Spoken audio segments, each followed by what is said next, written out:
अस्सलाम वालेकुम एवरीवन। ये एक सीरीज़ की पहली वीडियो है। हमसे स्टूडेंट्स बहुत ज़्यादा ये सवाल करते हैं कि whenever we are deciding to go abroad for studies तो हमें इंग्लिश लैंग्वेज प्रोफिशिएंसी का कौन सा टेस्ट करना चाहिए। अब इंग्लिश लैंग्वेज प्रोफिशिएंसी टेस्ट की जब हम बात करते हैं, देयर आर मल्टीपल ऑप्शंस जो कि एक स्टूडेंट कर सकता है। फॉर एग्जांपल आइल्ट्स एक बहुत ज़्यादा मशहूर टेस्ट है, पीटीई है, टोफल है। इसके अलावा there are multiple other test as well जो कि रिमोटली एक स्टूडेंट कर सकता है। फॉर एग्जांपल ईएलएलटी है, जिसको ऑक्सफोर्ड टेस्ट भी कहते हैं, लैंग्वेज सर्ट है, डुओलिंगो है। तो हमने एक सीरीज़ स्टार्ट की है जिसकी पहली वीडियो है, और इस पर्टिकुलर सीरीज़ में will be uploading multiple videos जिसके अंदर हम हर टेस्ट को इन डिटेल डिस्कस कर रहे होंगे और हम उसके फॉर्मेट को देख रहे होंगे ताकि आपको इस चीज़ का अंदाज़ा हो सके कि आपके सर्कमस्टांसिस के मुताबिक, आपकी पर्सनल एबिलिटीज़ के मुताबिक आपको एक कौन सा टेस्ट करना चाहिए। फॉर एग्जांपल हम स्टार्ट कर रहे हैं आज की वीडियो के अंदर पीटीई से। PTE is one of the most popular tests और ये रिसेंट टाइम के अंदर काफ़ी ज़्यादा जो है स्टूडेंट्स की डिमांड में आ चुका हुआ है। स्टूडेंट्स प्रेफर कर रहे होते हैं कि हम आइल्ट्स ना दें, हम पीटीई की तरफ चले जाएं। अब पीटीई की क्या क्या टाइप्स हैं और आपको कौन सी चूज़ करनी चाहिए when you are applying for a student visa abroad, और इसका फॉर्मेट क्या है, इस चीज़ को हम डिटेल में आज की वीडियो में डिस्कस करेंगे।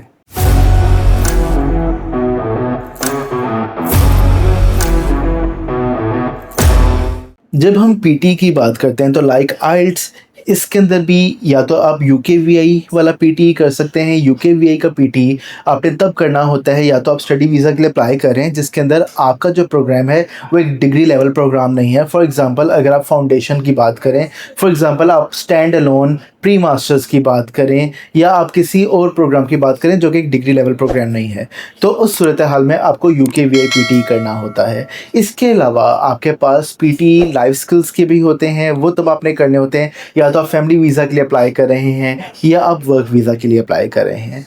इस पर्टिकुलर वीडियो के पर्पसेस के लिए आपके लिए जो इम्पोर्टेंट होगा या आपके लिए जो रेलेवेंट होगा, that is the PTE academic. अब पीटीई एकेडमिक दो तरह के होते हैं, सेंटर बेस्ड भी होता है, ऑनलाइन भी होता है।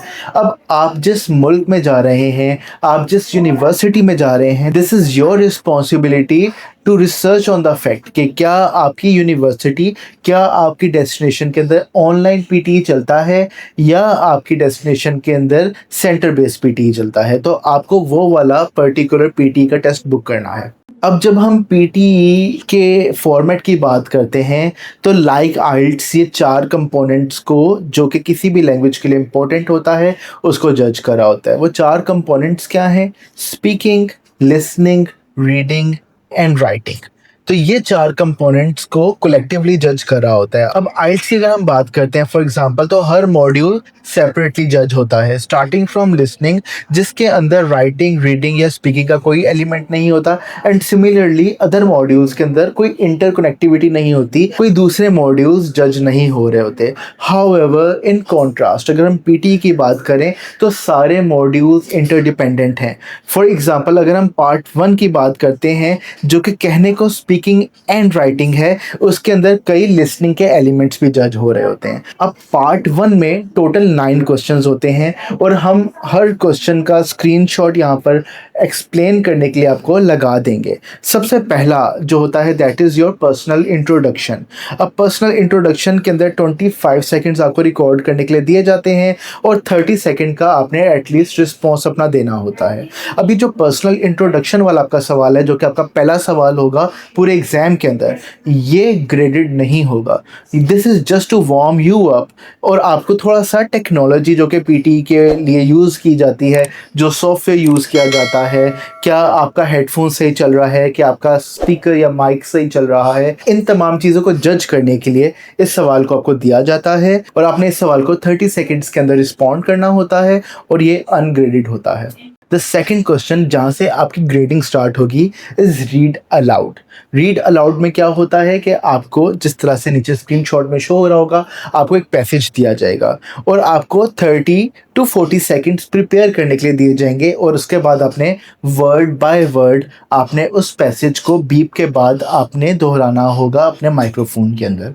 इस पैसेज के अंदर अब देखें, कहने को स्पीकिंग एंड राइटिंग का पार्ट 1 है, बट इसके अंदर रीडिंग भी जज हो रही है, इसमें आपकी स्पीकिंग भी जज हो रही है। तो आपने रीड करना है उस पैसेज को और आपने उसके बाद उस पैसेज को हर्फ ब हर्फ दोहराना है। आपकी प्रोनाउंसिएशन चेक हो रही होगी, आपकी फ्लुएंसी चेक हो रही होगी, आपकी रीडिंग चेक हो रही होगी और उसके बाद आपको इन बेसिस के ऊपर ग्रेड किया जाएगा। एक पॉइंट जो आपके रीड अलाउड वाले पैसेज के अंदर इंपॉर्टेंट है वो ये कि आपको एक 40 सेकेंड्स का टाइम फ्रेम दिया जाएगा और आपने 40 सेकंड्स के अंदर अंदर उस पैसेज को कंप्लीट करना है। अगर आप उस पैसेज को गिवन टाइम के अंदर कंप्लीट नहीं कर पाएंगे तो आपके मार्क्स ऑब्वियसली डिडक्ट होंगे। जो आपका थर्ड क्वेश्चन होगा पार्ट 1 का, that would be repeat sentence. अब इसके अंदर आपकी लिसनिंग एबिलिटीज़ और आपकी स्पीकिंग एबिलिटीज़ दोनों को जज किया जा रहा होगा। अब रिपीट सेंटेंस के अंदर आपको अपने हेडफोन्स के अंदर एक सेंटेंस सुनाई देगा और आपने उसको वर्ड बाय वर्ड दोबारा दोहराना होगा, आपने उसको रिपीट करना होगा।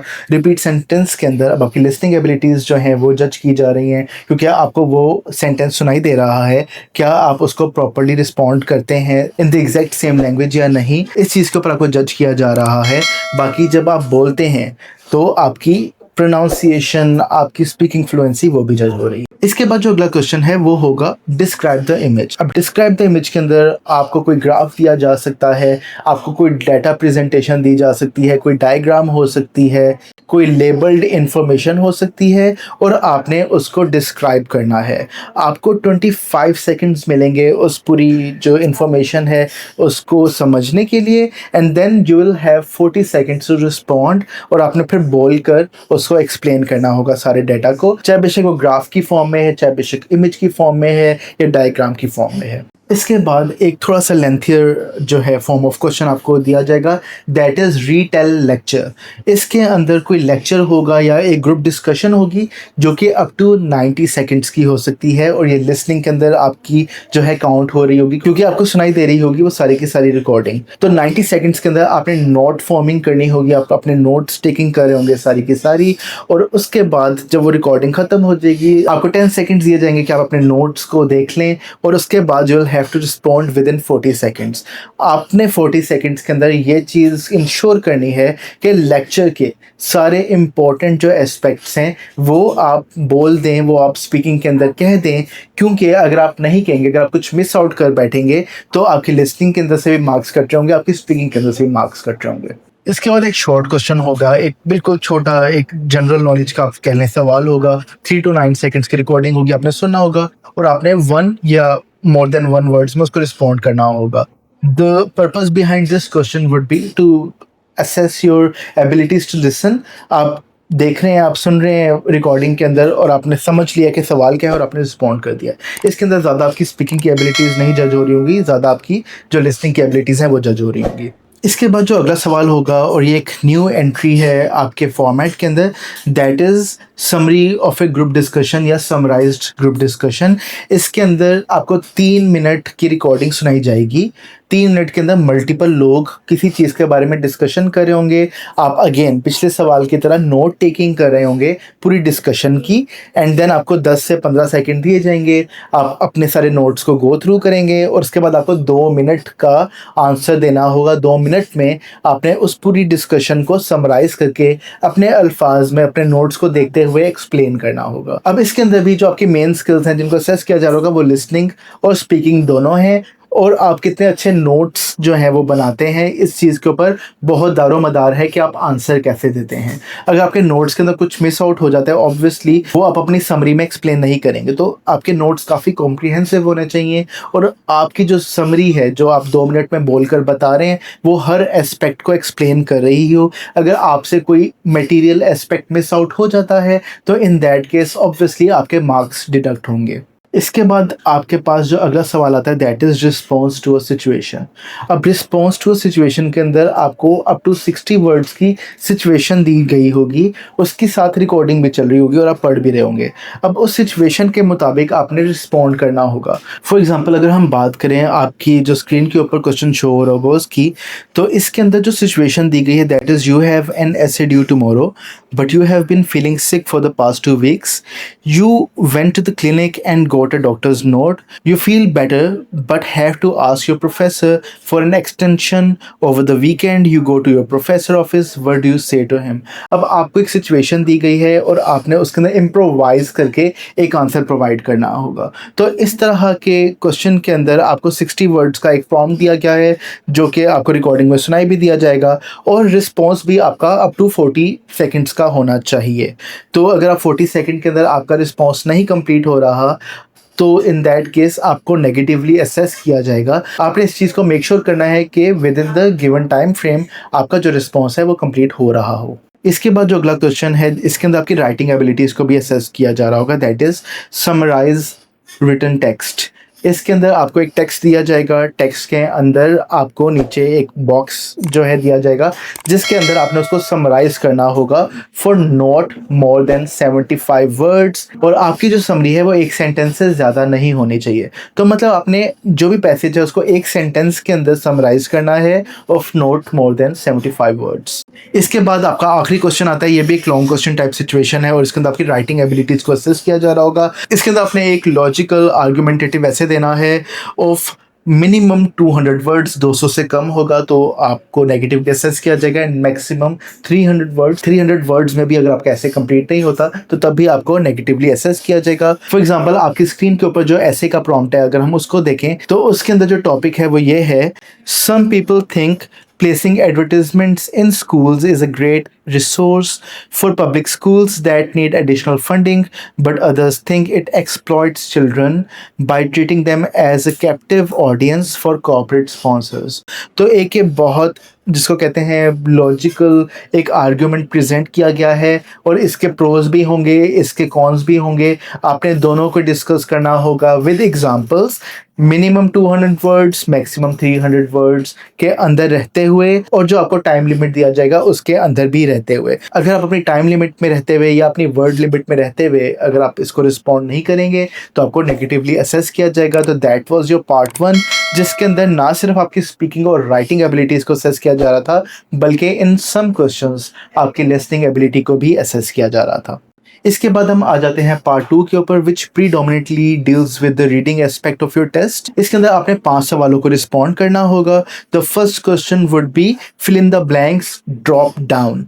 इसके अंदर आपको 300 वर्ड्स का एक पैसेज दिया जाएगा जिसके अंदर ब्लैंक्स होंगी। जब आप उन ब्लैंक्स पे जाके क्लिक करेंगे तो ड्रॉप डाउन मेन्यू के अंदर आपको मल्टीपल चॉइसेस मिलेंगी और जो भी सबसे रेलेवेंट आंसर होगा आपने उसको सिलेक्ट करना होगा और इसके अंदर आपकी रीडिंग कॉम्प्रीहेंशन को टेस्ट किया जा रहा होगा कि आप रीडिंग करते वक्त क्या ब्लैंक्स को आइडेंटिफाई कर सकते हैं कि सबसे रेलेवेंट ब्लैंक कौन सी होगी। इसके बाद आपको एक पैसेज दिया जाएगा जिसके अंदर आपने मल्टीपल चॉइस मल्टीपल आंसर्स आपने सेलेक्ट करने होंगे। तो मल्टीपल चॉइसेस तो हैं बट इसके अंदर आंसर्स मोर देन 1 करेक्ट हैं। 350 वर्ड्स का तकरीबन आपको पैसेज दिया जाएगा, आप उसको रीड करेंगे और जितने भी उसके अंदर करेक्ट आंसर्स हैं उन सब को आप मार्क करेंगे। ये नहीं कि एक करके छोड़ दिया। क्वेश्चन को गौर से देख लीजिएगा, क्या मल्टीपल चॉइस सिंगल आंसर है या मल्टीपल चॉइस मल्टीपल आंसर्स है।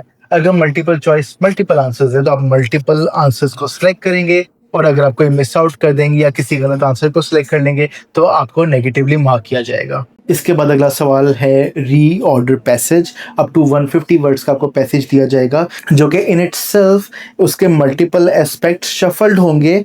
आपने उसको ऐसे अरेंज करना होगा कि उसकी सेंस सबसे ज़्यादा बन सके। अगर आप अपने पैसेज को प्रॉपरली अरेंज नहीं कर पाएंगे तो आपको ऑब्वियसली इस पोर्शन में नेगेटिवली असेस किया जाएगा। इसके बाद जो आपको अगला सवाल मिलता है that is fill in the blanks drag and drop. पिछले वाले क्वेश्चन में ये होता है कि जब आप ब्लैंक के ऊपर जाकर अपना कर्सर जो है क्लिक करते हैं तो मल्टीपल आंसर्स जो हैं वो आ जाते हैं और आपने उनमें से सिलेक्ट करना होता है। ऑन दी अदर हैंड जब हम fill in the blanks drag and drop की बात करें तो आपके पैसेज के नीचे मल्टीपल जो आंसर्स हैं वो गिवन हैं और उनमें से आपने चॉइस करनी होगी कि कौन से ब्लैंक के अंदर कौन सा आंसर फिट आता है एज पर द पैसेज और उसके कॉन्टेक्स्ट के मुताबिक आपने इस बात को डिसाइड करना होगा कि कौन सा आंसर कहाँ पे फिट होता है। तो fill in the blanks drag and drop के अंदर मल्टीपल आपकी ब्लैंक्स के अंदर आपने अगर कुछ सही कर दिए हैं कुछ गलत कर दी हैं तो ऑब्वियसली जो गलत होंगी उनको गलत मार्क करके आपके जो मार्क्स हैं वहाँ पे कट रहे होंगे। इसके बाद हम आ जाते हैं आखिरी सवाल के ऊपर, that is multiple choice single answer. ऊपर था मल्टीपल चॉइस मल्टीपल आंसर, तो उसमें जितने भी करेक्ट आंसर्स थे उनको मार्क करना होता था। यहाँ पर आप पैसेज पढ़ रहे होंगे, पैसेज में आपको जो साइड पे जो आंसर्स होंगे उनमें सिर्फ एक ही सही होगा और आपने वो एक ही सिलेक्ट करना होगा एज पर द पैसेज। और अगर आप वो सही कर देते हैं तो ऑब्वियसली आपको पॉजिटिवली रिस्पॉन्ड किया जाएगा, अगर आप गलत करते हैं तो आपकी नेगेटिव मार्किंग होगी वहाँ। इसके बाद हम आ जाते हैं आखिरी पार्ट के ऊपर, दैट इज़ योर पार्ट 3।